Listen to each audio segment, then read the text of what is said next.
Bill, we have some questions to catch up on. We've gotten plenty. I want to urge everyone to go to Question of the Week feature at reasonablefaith.org. Your question may be answered already or some version of it. Let's go to this question here from Taylor in the United States. Dear Dr. Craig, in your Reasonable Faith podcast on dueling reviews for Historical Adam book and the Part 2 podcast, you stated, I think my characterization of the image of God as having faculties like rationality, self-consciousness, freedom of the will, and so forth is quite adequate to understand what it means to be made in God's image. It would have the implication that, yes, angels and demons are also created in the image of God. I see nothing objectionable about that biblically. In fact, in Genesis 1, 26 through 27, when God creates man in his image and likeness, it's so interesting that he uses the plural, let us make man in our image and likeness. Many Old Testament commentators think that this is a reference to the angelic court to whom God speaks. In that case, angels and fallen angels are also, like us, created in the image of God. My question is this: does this view not also imply that angels were involved in our creation? And if so, would that at all diminish God's role as creator? I think, Taylor, that would be an unjustified inference. That would be reading something into the text. Throughout Genesis chapter 1, it's all about God as the sole creator of the earth and the sun and the stars, and then the various living forms on the earth. And there is no suggestion of co-creators along with God. So I think that inference would be unjustified. Next question. Somebody from New Zealand, Joshua in New Zealand, had a question about what you said, a YouTube clip about God's having the virtue of courage. Can God be courageous since he has nothing to fear? Let's check out that clip real quick, and then we'll look at a comment from YouTube. This is a really wonderful question. Courage is clearly a moral virtue. It is morally virtuous to be courageous rather than cowardly. And yet, when you think about it, courage is not a moral virtue that God can exemplify. Why? Well, because God is omnipotent. Nothing can harm him or even threaten him. And therefore, he doesn't need to be courageous. Indeed, he can't exemplify courage. And so what that suggests, I think, Michael, is that while courage is a virtue exemplified by human beings, it is not what philosophers call a perfection.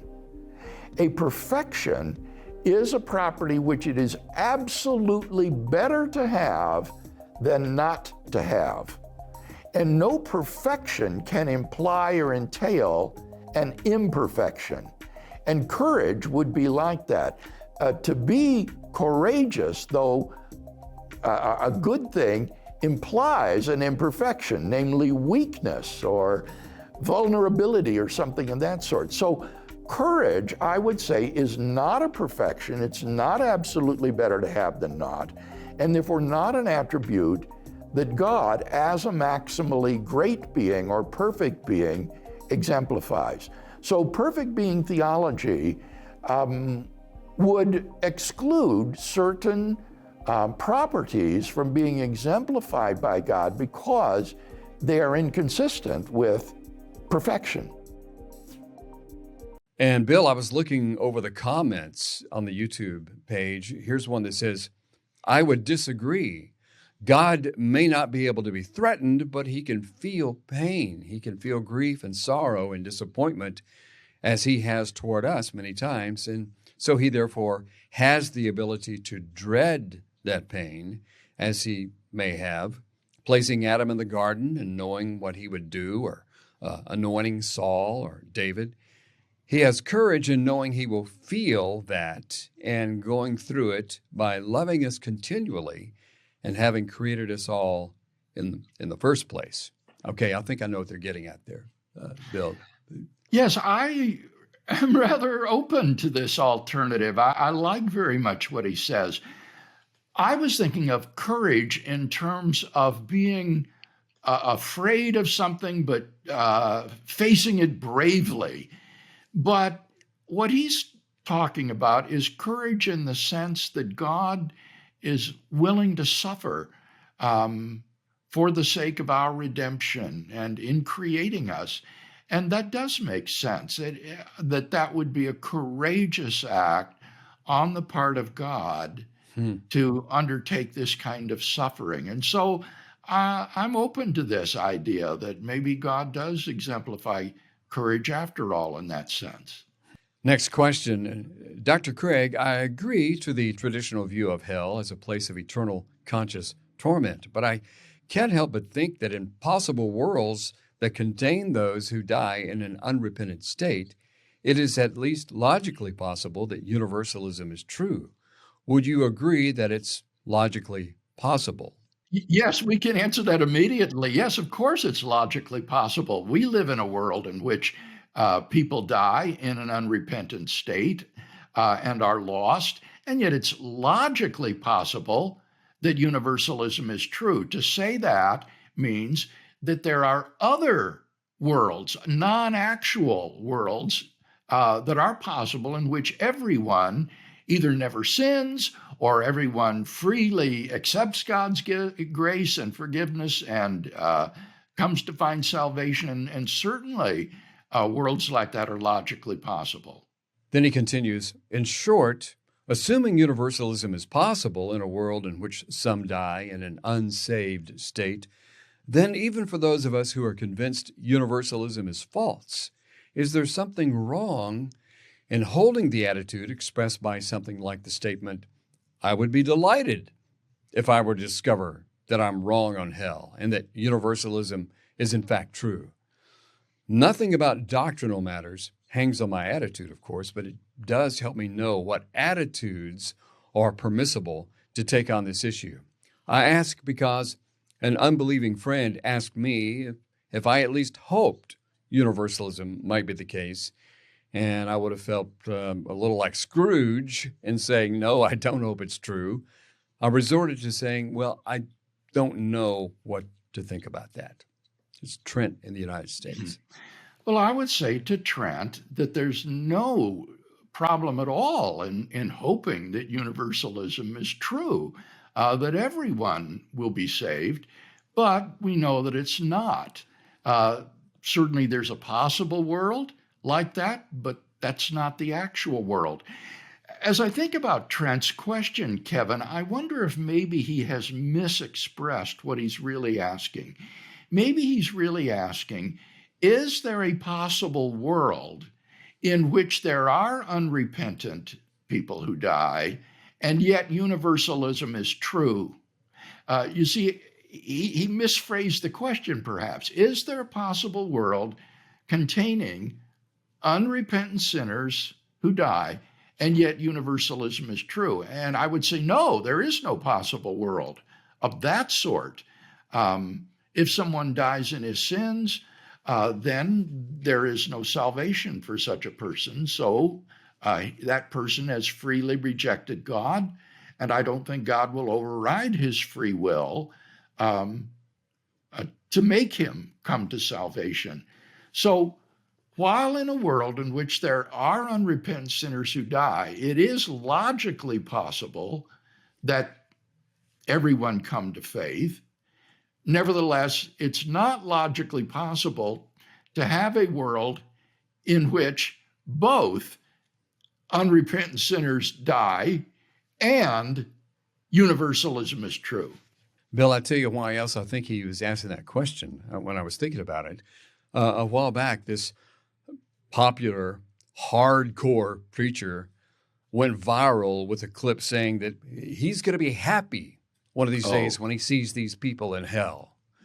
And so he's going, now, this is a real popular preacher, and this went viral. So I can't agree with that. Is it okay to hope that universalism is true, or does that mean I'm kind of unrighteous and not very biblical and not on God's side?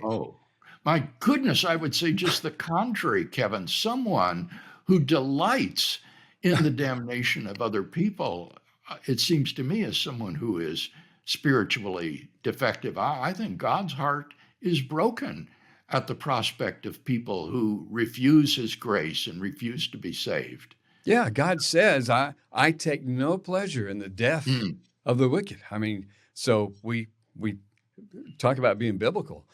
yep. That might be where he got that. But at any rate, two aspects of that question. Mhm. Here's the next one. Question number 4. Why does Dr. Craig omit John 14?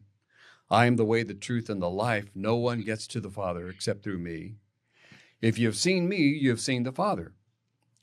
From his writings on the self-understanding and presuppositions of Jesus, both in his articles and his books, Joshua and Canada. Well, the answer is very simple, Joshua. In doing apologetics, you can't just quote Bible verses at the unbeliever because he doesn't accept the Bible. He doesn't believe the New Testament. And so what you have to do is to appeal to sayings of the historical Jesus for which a good historical case can be made, that these are what scholars call authentic words, words that actually reflect what the historical Jesus said. And so that's why in my work, I focus on those sayings of Jesus for which a very good case can be made that these are authentic. And I claim that you can show that among the authentic words of the historical Jesus are claims to be the Jewish Messiah, the Son of God in a unique sense, and the divine human Son of Man prophesied by Daniel. But I don't think that you would be able to prove these verses that Joshua mentions from historical grounds. Next question, question number 5. Dr. Craig, you have stated that a theistic belief allows for the possibility of intelligent extraterrestrial life, as God could have created life elsewhere, and this belief does not contradict Christianity. If these are intelligent and emotional beings on the same level as humans, or perhaps even more advanced, how might discovering such life affect our understanding of the eschatology and the new heaven and new earth in Christian theology? And Bill, then he says, I want to express my gratitude for you taking the time to consider my question. It's an honor to have the opportunity to engage with you. Your insights have profoundly impacted my own philosophical and theological understanding. Ian, in the United States. Well, thank you, Ian, very much. The question is, of course, speculative. The question would be whether in the new heavens and the new earth, if there are extraterrestrial beings who are saved, whether they would be brought together in that state, or might they still inhabit different planets? It's interesting that John in Revelation talks about a new heaven and a new earth. So would these extraterrestrials be brought to earth so that we would fellowship with them in the eschaton? I don't know. It might be that there is a diversity of worlds, even in the new heavens and the new earth. But if God does bring us all together, wow, we are going to perhaps see that God's family is much larger and much more diverse than we could ever have imagined. Next question. Hello, Professor Craig. You've written that one of evangelicalism's greatest problems is anti-intellectualism. My question relates to a specific instance of anti-intellectualism that I've encountered among well-meaning fellow Christians, that is, bad apologetics.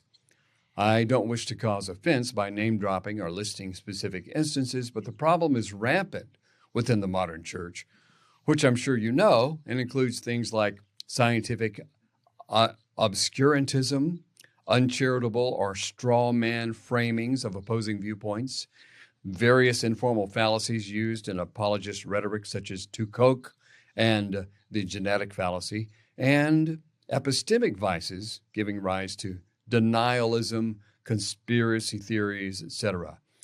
Bad apologetics, as I've seen, can have the effect of putting people off to the gospel as it couples the message of Christ with dubious science, sophistry, and a culture unmoored from empirical reality.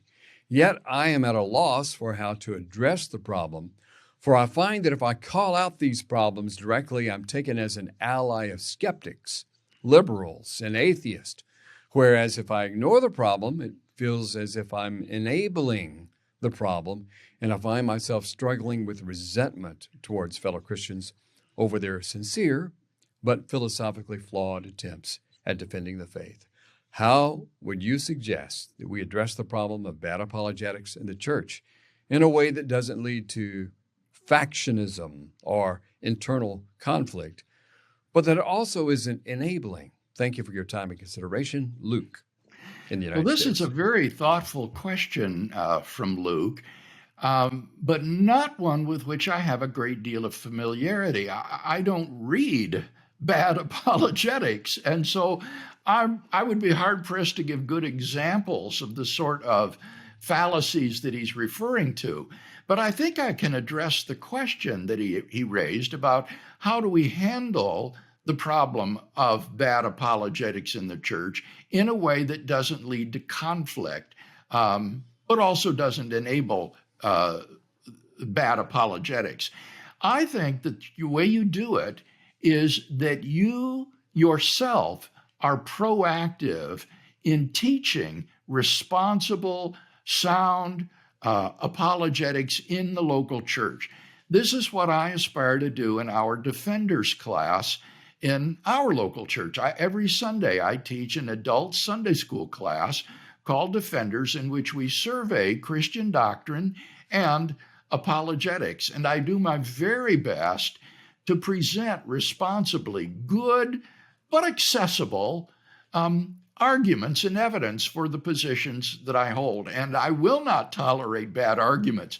One of the things that's very different about my class is that when someone asks a question, as a teacher, I am not at all reluctant to disagree with the person in the class and say, well, no, Bruce, I don't think you've understood it correctly. Here's the way it should be understood. Well, I don't think that's really a good objection, Bruce, and here's why. Here's what we can say better. So you just model it yourself in a positive way. I don't go out of my way at all to criticize other people's bad apologetics. It's just not interesting to me. What I want to do is to do it well myself. And then in the context of teaching it to others, don't pander to the students in your class by saying, well, every question is a good question, or thinking that everyone has the right to his opinion. Of course, he has the right to his opinion, but sometimes those opinions are foolish. And so we can correct foolish opinions and views when they're expressed, but we do so with gentleness and with meekness. And people will sense where your heart is, that they know that your desire is to build them up and to strengthen them, not to tear them down. And so that's my suggestion for Luke, is that he get himself involved in a Bible study or small group or Sunday school class where he can do this well himself and thereby provide a sort of counterweight or alternative model to the kinds of bad apologetics that he decries. Bill, I would just say to Luke that we all do bad apologetics until we learn good apologetics. When we start out, we do solar system apologetics, and then we advance from there. The more we read and learn, and so continue on. Next question, Dr. Craig. This is from Malaysia, by the way. I think this why it's kind of stated this way in a few places, Bill. Dr. Craig, I've watched your performances on TikTok and deduce that you think the Trinitarian Christian God is different from the Unitarian. I would agree. I conclude that you are a polytheist. I am a passive atheist, and I'm in a very good place. Malcolm in Malaysia. Well, Malcolm is from a Muslim country, and I suspect he's absorbed the cultural input of a Muslim nation that Trinitarianism is equivalent to polytheism. And I think that just exhibits a misunderstanding of what the doctrine of the Trinity holds. The doctrine of the Trinity is that there is one God, it is a monotheism, but that God is three persons. So God is a tri-personal being, Father, Son, and Holy Spirit, but one spiritual substance. And so this is very, very different from saying that there are three gods. And I think Malcolm needs to do a little more studying to be sure he grasps the concept of the doctrine of the Trinity before he characterizes it as polytheism.